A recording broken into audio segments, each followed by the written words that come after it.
আবার অনশনরত আন্দোলনরত ডাক্তারদের কাছে বিকেল 5টায় কালীঘাটে মুখ্যমন্ত্রীর বাড়িতে আবার বৈঠকের ডাক আন্দোলনরত ডাক্তারদের পৌঁছলো ইমেল। আন্দোলনকারী জুনিয়র ডাক্তারদের আবার ডাকা হলো বৈঠকের জন্য। মুখ্যমন্ত্রী মমতা বন্দ্যোপাধ্যায় কালীঘাটের বাড়িতে সোমবার বিকেল 5টায় তাদের ডাকা হয়েছে। মুখ্য সচিব এই ইমেল করেছেন।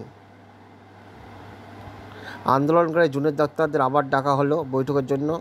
মুখ্যমন্ত্রী মমতা বন্দ্যোপাধ্যায় কালীঘাটের বাড়িতে সোমবার বিকাল 5টায় তাদের ডাক হয়েছে।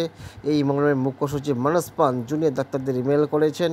ইমেলে বলা হয়েছে, গত 9ই সেপ্টেম্বর সুপ্রিম কোর্টে নির্দেশ দিয়েছিল 10ই সেপ্টেম্বর বিকেল 5টা থেকে জুনিয়র ডাক্তারদের কাজে ফিরতে হবে। নাগরিক হিসাবে সুপ্রিম কোর্টের নির্দেশ পালন করা আমাদের কর্তব্য। তাই এটা আপনাদের সঙ্গে মুখ্যমন্ত্রীর বৈঠক করানোর জন্য আমাদের তরফে পঞ্চম ও শেষতম চেষ্টা।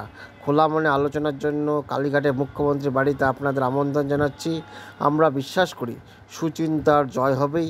আপনাদের আগের দিনের বক্তব্য অনুযায়ী এই বৈঠকের কোনো ভিডিওগ্রাফি বা সরাসরি সম্প্রচার হবে না, কারণ বিষয়টি সর্বোচ্চ আদালতের বিচারাধীন। বৈঠকের পুঙ্খানুপুঙ্খানু কার্যবিবরণীতে দুপক্ষের সই থাকবে। এখন দেখা যাক ডাক্তাররা এই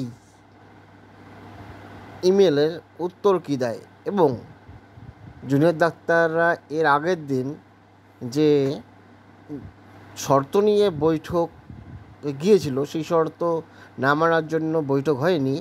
এখন দেখা যাক এই শর্ত অনুযায়ী ডাক্তাররা রাজি হয় কি না, তা কি রয়েছে বাংলা। ধন্যবাদ।